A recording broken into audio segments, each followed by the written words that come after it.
ఈ స్టోరీస్ లో మిమ్మల్ని బాగా ఇన్స్పైర్ చేసింది? బాగా ఇన్స్పైర్ చేసిందంటే Parvinder Chawla. Yeah. First story, book లో ఫస్ట్ స్టోరీ అది. భూమిక వాళ్ళ కజిన్. Okay. తను వీల్ చైర్ లో 59 కంట్రీస్ తిరిగింది ఒక్కతే. మేము పమ్మిదిది అని పిలుస్తాము. అవును. 59 countries just alone in her wheelchair తిరిగింది. మనము జస్ట్ ఎక్కడికో వెళ్ళడానికి ప్లానింగ్లు చేసుకుంటాము. పమ్మిదిది అయితే she a very lively person. అసలు అలోన్ వెళ్ళారు. సో తన ట్రావెల్లో ఒక travel was most challenging for her.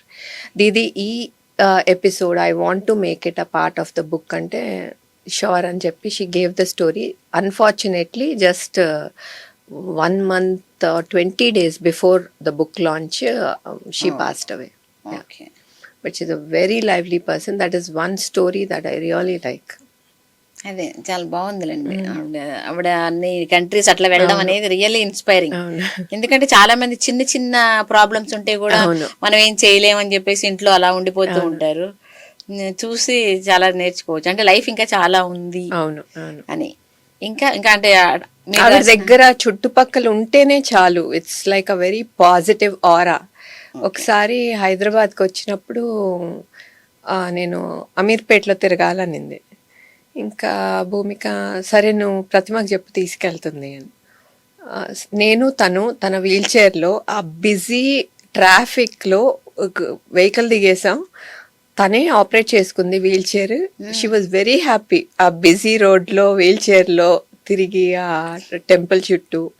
She a very lively person. మీరు ఎందుకు ఆ 21 స్టోరీస్ అంటే ఏ ప్రయారిటీ, ఏ బేసిస్ మీద సెలెక్ట్ చేసుకున్నారు? ఓకే, నా చుట్టుపక్కలే 21లో నా చుట్టుపక్కలే చాలామంది ఉన్నారు. వాళ్ళ అందరి నుంచి నేను నేర్చుకున్నవి చాలా ఉన్నాయి. ఎందుకంటే మా మదర్కి బాగాలేనప్పుడు చాలామంది దూరం వెళ్ళిపోయారు చుట్టాలు. దగ్గర అవ్వాలి కదా, దగ్గర అవ్వాలి. మాకు సపోర్ట్గా ఉండింది మా మదర్, 2 సిస్టర్స్, మా గ్రాండ్ పేరెంట్స్, మా డాడీ వాళ్ళ సిబ్లింగ్స్. చాలామంది దూరం వెళ్ళిపోయారు. ఆ టైంలో నాకు ఓన్లీ నా ఫ్రెండ్స్, నా చుట్టుపక్కల కొంతమంది లైఫ్ నుంచి నేను నేర్చుకున్నవి చాలా ఉన్నాయి. అండ్ వాళ్ళు వేరే ఎవరైనా అడుగుంటే వాళ్ళ స్టోరీస్ చెప్పరు, కానీ నాకు తెలుసు వాళ్ళు how they have struggled and come out of the circumstances. So అలా ఫస్ట్ నాకు తెలిసిన సర్కిల్లో రాయడం మొదలుపెట్టాను. ఇంకా ఒకటి తర్వాత ఒకటి ఇట్ లెడ్ టు 21. ఓకే. ఇంకా అంటే వాళ్ళల్లో ఎక్స్పీరియన్స్ మిమ్మల్ని కదిలించినవి, వీళ్ళది నేను తప్పకుండా ఇవ్వాలి అని అనిపించింది? ప్రతి ఒక్కటి. I love each and every story that I have written. ఒక వన్ సెంటెన్స్ లో మీ స్టోరీస్ గురించి వన్ సెంటెన్స్ అంటే ఇప్పుడు ఒకటి పమ్మిదిది చెప్పాను. ఇంకొకటి ఒక అమ్మాయి ఉంది, తను వెరీ యంగ్ ఏజ్లో she was in love with a bye.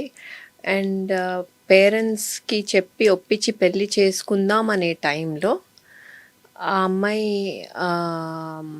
అబ్బాయికి యాక్సిడెంట్ అయింది. కోమాలోకి వెళ్ళిపోయాడు. కోమాలోకి వెళ్ళిపోయి వస్తాడో రాడో తెలియదు.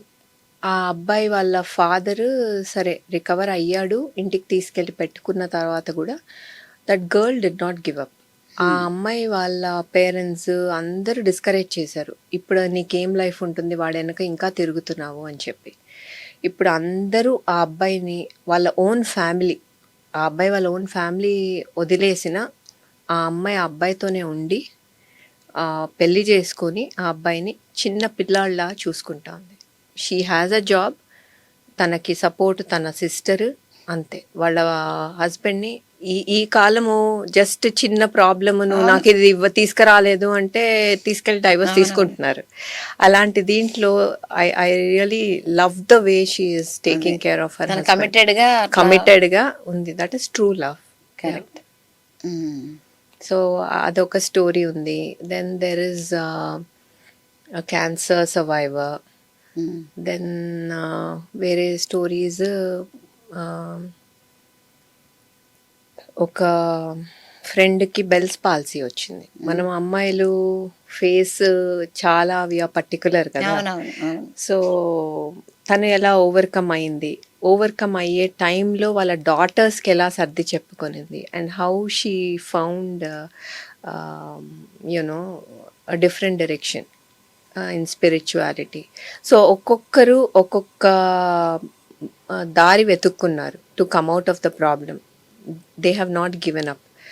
అండ్ ఐ థింక్ ఈ స్టోరీస్ చదివే ప్రతి person, not only women, I want them to take away something దాని నుంచి. సో దట్స్ ద రీజన్ అన్ని ఫస్ట్ పర్సన్లో రాయడం కూడా అదే రీజన్. కష్టమైనా సరే అందుకే అందరినీ కన్విన్స్ చేసి ఆ 21ని ప్లీజ్ ఫస్ట్ పర్సన్లోనే ఉంచుదాము అని చెప్పి కన్విన్స్ చేసి I was able to do it. మరి మీరు తెలుగులో ఎందుకు రాయలేదు? ఇంగ్లీష్ అయితే ఎక్కువ రీచ్ అవుతుంది కదా. అవునా? కానీ తెలుగు కూడా రాసుంటే. కొంతమంది అడుగుతున్నారు ఇప్పుడు దాన్ని ట్రాన్స్లేట్ చేయించమని. అసలు మీరు తెలుగులో ఏమీ రాయలేదు ఇప్పటిదాకా? స్క్రిప్ట్స్ రాసాను, డాక్యుమెంటరీ స్క్రిప్ట్స్ రాసాను, కానీ stories I'm more comfortable in English. అందులో నా నెట్వర్క్ డిఫరెంట్ కంట్రీస్లో ఉన్నారు నా ఫ్రెండ్స్. సో అందరికీ రీచ్ అవ్వాలని ఇంగ్లీష్లో రాసాను.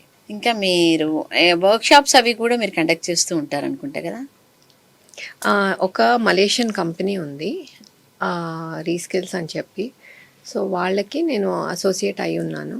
వాళ్ళు అప్పుడప్పుడు సాఫ్ట్ స్కిల్స్ ఈ సెషన్స్ అన్నీ అడుగుతుంటారు.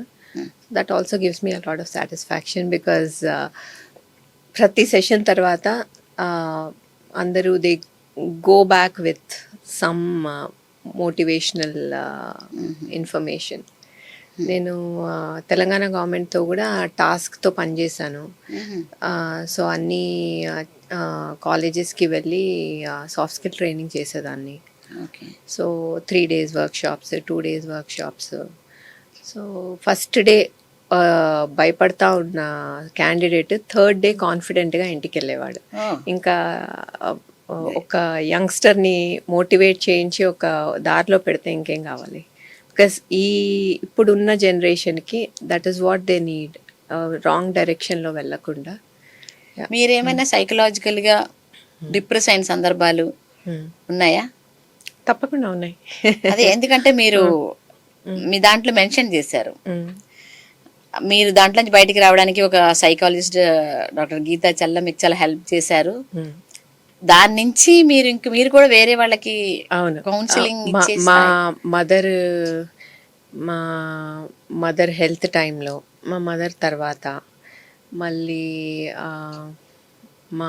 నా డైవోర్స్ అప్పుడు, ఆ టైంలోనే నేను కోవిడ్ టైంలో ఇవన్నీ జరుగుతున్నాయి. సో నాకు చిన్నప్పటి నుంచి సైకాలజీ చదవాలంటే ఇంట్రెస్ట్. ఇంట్లో కూర్చొని ఏడవడం కన్నా I wanted to do something which will change me. So ఆ టైంలో నా ఫ్రెండ్, నీకు చిన్నప్పటి నుంచి ఇంట్రెస్ట్ కదా, ఇప్పుడు కోవిడ్ టైంలో ఏం చేస్తున్నావు, కట్టు సైకాలజీకి అంటే కట్టాను మాస్టర్స్. సో ఎంఏ సైకాలజీలో you have to do internship. So doctor Geetha Challa ma'am దగ్గర ఇంటర్న్షిప్ చేశాను. ఆ 2 months ఆఫ్ ఇంటర్న్షిప్లో నేను నేర్చుకున్నది I will never forget. Because నాకు తెలిసిన సైకాలజీ అదొక్కటే.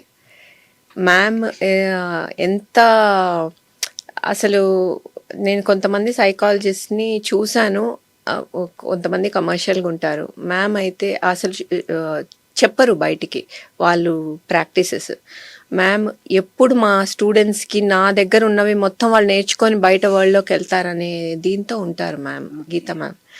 సో ఆవిడ దగ్గర నేర్చుకున్నవి that helped me to overcome actually నా ఎమోషనల్ ఇష్యూస్. ఇప్పుడు చాలామంది నాకు ఫోన్ చేసి ఏదన్నా అడిగితే నా కెపాసిటీలో వాళ్ళకి ఏదో ఒక కౌన్సిలింగ్ ఇస్తాను. డెఫినెట్గా మీరు సైకాలజీ ఫినిష్ చేశారంటే ఆల్సో సైకాలజిస్ట్ కూడా. That is my 3rd masters.